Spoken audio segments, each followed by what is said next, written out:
एक रील मी अशी बघितली होती सर, ज्याच्यात असं म्हटलं होतं की तुमचं विटॅमिन डी, विटॅमिन B12 जर कमी असेल तर तुम्हाला हार्ट अटॅक येण्याचे चान्सेस खूप जास्त आहे. खरं आहे काही? 100% खरं आहे. B12 डेफिशियन्सी असेल किंवा विटॅमिन डी डेफिशियन्सी असेल, याच्यामुळे आपल्या रक्तवाहिनीमध्ये क्लॉटिंगची रिस्क वाढते.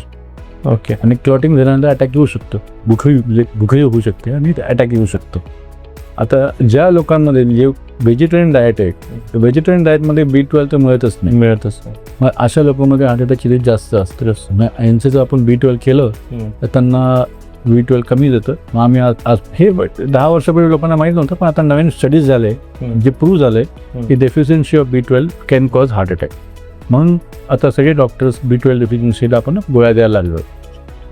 नॉनव्हेज खाणाऱ्यामध्ये B12 नॉर्मल राहिलं पाहिजे. कारण नॉनव्हेजमध्ये B12 मटन, चिकन, मच्छीमध्ये B12 असतं. पण आजकाल जे नॉनव्हेज खातात आहे त्यांच्यामध्ये पण B12 कमी दिसतं. याचं कारण काय? कारण जे चिकन खातात आहे ते सगळं हायब्रिड चिकन आहे, हे बॉयलर चिकन आहे आणि त्याच्यामुळे त्याच्यात B12 कमी येते. प्लस कोलेस्ट्रॉल पण वाढतं. आणि दुसरं ते पण बरोबर आहे. आणि दुसरी गोष्ट, ह्या बॉयलर चिकनमध्ये त्यांना इंजेक्शन दिलेले असतात, त्याच्यामुळे कॅन्सरचं प्रमाण वाढते.